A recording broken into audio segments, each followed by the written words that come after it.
Pousser, tirer, lancer. On fait ça tous les jours sans même y réfléchir. Mais est-ce qu'on s'est déjà demandé ce qui se passe vraiment d'un point de vue scientifique? Quelle est la mécanique derrière tout ça? Eh bien, aujourd'hui, on va décortiquer ce qu'on appelle les actions mécaniques. En gros, c'est le langage de la physique pour expliquer comment les objets, comment ils interagissent. Alors, voilà le plan. On va commencer tout simple, avec les bases. Pousser, tirer, ce genre de choses. Après, on verra comment on peut ranger ces actions dans des catégories, selon leurs effets ou s'il y a contact ou pas. Ensuite, on passera à la pratique. On analysera une situation bien réelle. Et pour finir, on verra comment les physiciens transforment tout ça en maths, en fait. Allez, c'est parti! Bon, allez, on attaque. Tout part d'un truc qu'on connaît tous par cœur, vraiment. L'effort physique. Regardez, qu'on pousse une grosse caisse ou qu'on tire sur une corde, au fond, c'est la même idée. On doit fournir un effort pour faire bouger quelque chose ou pour changer la manière dont ça bouge. Et cet effort, en physique, ça a un nom bien spécifique. Et voilà le fameux nom, une action mécanique. C'est vraiment le concept de base qui décrit l'influence d'un objet sur un autre. Et cette influence, elle peut faire plein de choses. Elle peut mettre un objet en mouvement, elle peut le déformer ou tout simplement l'empêcher de tomber. Alors, ce qu'il faut absolument retenir, c'est qu'une action mécanique, ça se passe toujours à deux. Il y a toujours une interaction. D'un côté, on a ce qu'on appelle l'acteur, c'est celui qui fait l'action, ici c'est la raquette, et de l'autre, on a le receveur, celui qui l'a subi, la balle de tennis évidemment. C'est comme un dialogue en fait entre les deux objets. Ok, maintenant qu'on a posé les bases, comment on fait pour s'y retrouver dans toutes ces actions? Une première manière de faire le tri, c'est tout simplement de regarder leurs résultats. Qu'est-ce qui se passe à la fin? Quelle est la conséquence? Alors, premier cas de figure, l'effet dynamique. Le mot dit tout, hein. Dynamique, ça veut dire mouvement. C'est quand une action fait bouger un truc qui était immobile, ou alors quand elle modifie son mouvement. Ça peut être sa vitesse, sa direction. Pensez à un aimant qui attire une bille, ou un pied qui tape dans un ballon. Ça bouge. Et à l'exact opposé, on a l'effet statique. Là, comme son nom l'indique, rien ne bouge. L'action a deux possibilités. Soit elle déforme l'objet, imaginez plier une règle, soit elle l'empêche de bouger, elle le maintient en équilibre. Le livre posé sur la table, c'est l'exemple parfait. La table agit sur le livre pour qu'il ne tombe pas. Il est en équilibre. Donc, pour résumer, c'est super simple. Dynamique, ça met en mouvement ou ça change le mouvement.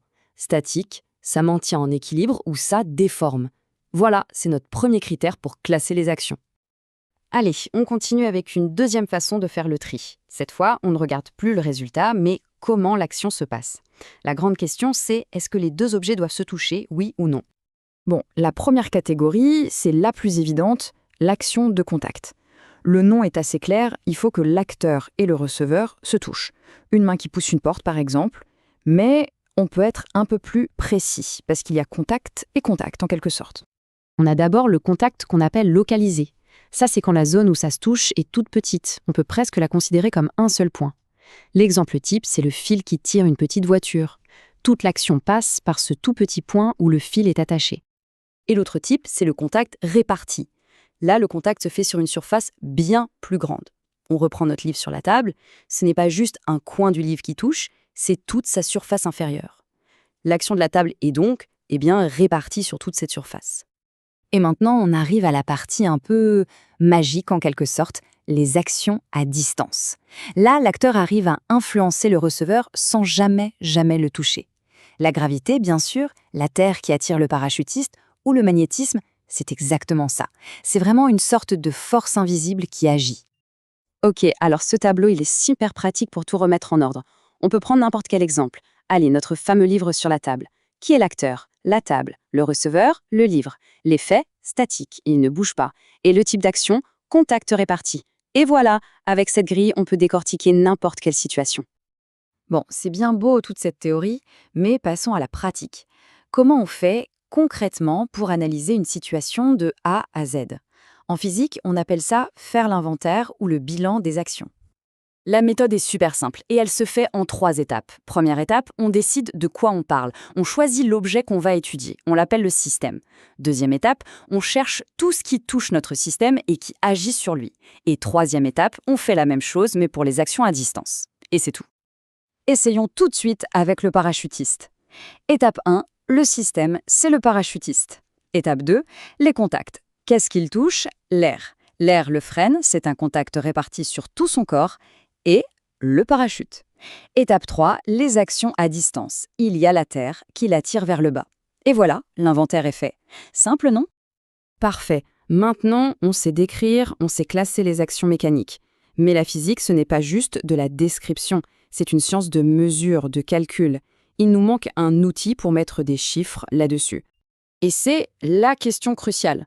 Comment on passe d'une phrase comme « la table soutient le livre » à un vrai calcul? Un calcul qui nous permettrait de prédire ce qui va se passer. En fait, la réponse, c'est qu'une action mécanique, c'est une idée, un concept. On ne peut pas la mesurer directement avec une règle ou une balance. Alors, pour pouvoir faire des maths avec, les scientifiques ont inventé un modèle pour la représenter. Et cet outil, ce modèle, c'est la force. Attention, c'est important. Une force, ce n'est pas l'action elle-même, c'est sa représentation mathématique. C'est un objet mathématique avec une intensité, une direction, un sens. C'est grâce à ça, à ce concept de force, qu'on peut enfin calculer et prédire les effets de n'importe quelle action. Donc, si on résume tout ça, une action mécanique, c'est un effort physique. On peut la classer de deux manières, selon son effet, statique ou dynamique, et selon son type, contact ou à distance. Et le plus important, pour la calculer, on utilise un modèle mathématique qu'on appelle la force. Et tout ça, ça nous amène à nos dernières questions, une ouverture. Maintenant qu'on sait transformer toutes les actions qui agissent sur un objet en un tas de forces, qu'est-ce qu'on peut en faire? Comment est-ce que toutes ces forces, ensemble, décident si l'objet va accélérer, freiner ou se mettre à tourner? Eh bien ça, c'est tout le sujet des fameuses lois du mouvement. Mais pour ça, il faudra attendre un peu.